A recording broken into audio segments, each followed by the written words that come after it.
Olama lay on the cold altar, her hands and legs tied with thick ropes waiting for her death. The smell of burning herbs filled her nose, and the flickering fire from the shrine torches made scary shadows on the walls. She breathed heavily, fear gripping her heart. Tears rolled down her face as she looked up at the dark sky. The full moon was shining, watching her as if it knew what was about to happen. "Oh, ancestors, hear me," she cried softly as the wind howled through the shrine. "I have done nothing wrong. I am just a daughter of Yumidike, caught in the hands of evil. If my blood must be shed tonight, let it not be in vain. Let justice come upon the wicked." Her voice echoed in the silent shrine. The only response was the sound of footsteps. Okonkwo, the priest king, was coming. Long ago, the land of Yumidike was peaceful under King Obis, a kind and loved ruler. But when the king became sick and died mysteriously, the kingdom was thrown into confusion. The elders were supposed to choose a new ruler, but before they could do so, the chief priest, Okonkwo, took the throne by force. He declared himself king, using fear and dark magic to control the people. Many whispered that he spoke with spirits and performed evil rituals at night. As soon as he made himself king, he killed several elders who opposed him, including the oldest of them, Onowu. "The gods do not like what you are doing," Onowu warned him during a meeting. "You are turning our land into a place of darkness. Stop before it is too late." Okonkwo's eyes burned with anger. Nobody had dared to challenge him so boldly. He nodded, and his guards grabbed Onowu. "You think you can stop me?" Okonkwo sneered. "Then let your blood be the next sacrifice." That night, the people of Yumidike woke up to a horrifying sight. Onowu's head was placed on a stake outside the palace. His body was thrown into the river as a warning to anyone who dared to stand against the priest king. Fear covered the land, and no one spoke against Okonkwo again. Now that he had full power, Okonkwo became worse. He married many wives, choosing the most beautiful women in the land. But he did not marry them out of love. He had a dark reason. Every full moon, one of his wives would disappear. People whispered that he drank their blood to make himself stronger and live longer. The palace became a place of horror, and the people of Yumidike lived in fear. The wives were trapped inside the palace, never allowed to leave. Guards stood at every gate, making sure no one escaped. Some said Okonkwo kept a monster in the palace that ate any woman who disobeyed him. Others believed the spirits of the dead wives cried in the night, their voices echoing through the palace. The women knew that once they entered the palace, their fate was sealed. Among these wives was Olama, a young woman who caught Okonkwo's eye at a village festival. She had no choice. One evening, the king's guard stormed her home and dragged her away as her parents cried helplessly. She was taken before Okonkwo, shaking with fear, as he declared, "You will be my queen.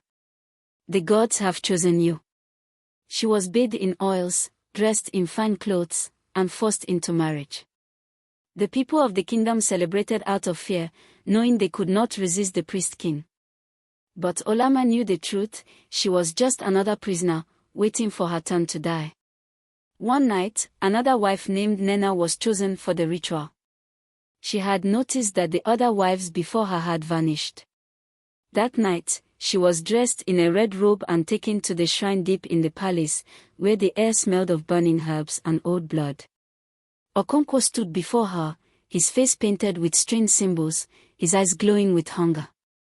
"Tonight, the gods need a sacrifice," he said, raising a sharp dagger. Nena screamed, fighting against the guards holding her down, but she was not strong enough. In one swift move, Okonkwo stabbed her chest, chanting words in a strange language. As her blood flowed, he dipped his fingers into it and smeared it on his face. His body shook as he absorbed her life force. The flames in the shrine grew taller, and his laughter echoed in the darkness.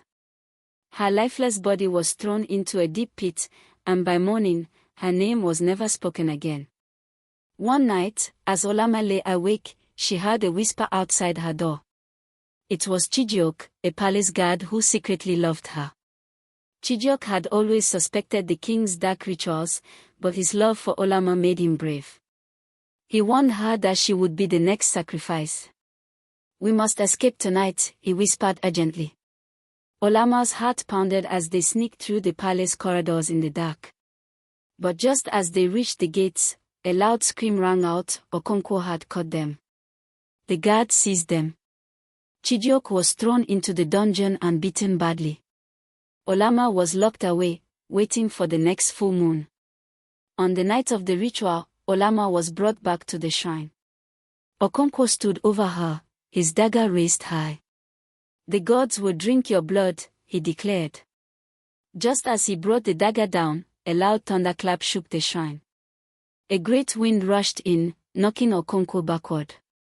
The torches flickered as ghostly figures appeared. Olama's ancestors had come.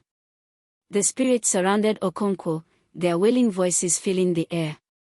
He screamed as an unseen force lifted him off the ground. "You have spilled too much innocent blood," a voice roared. A bolt of lightning struck him, and his body caught fire. His screams of agony echoed as he was reduced to ashes. The guards, seeing their master's terrible fate, ran in fear. Chijioke, though weak and injured, broke free from his chains and rushed to Olama.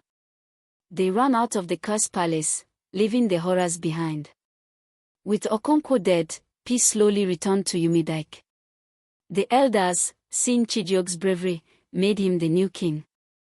Under his rule, justice was restored, and the darkness in the land disappeared. In time, Chijioke and Olama were married, their love bringing hope to the kingdom. Though the past could not be forgotten, they knew that the spirits of their ancestors would always watch over them.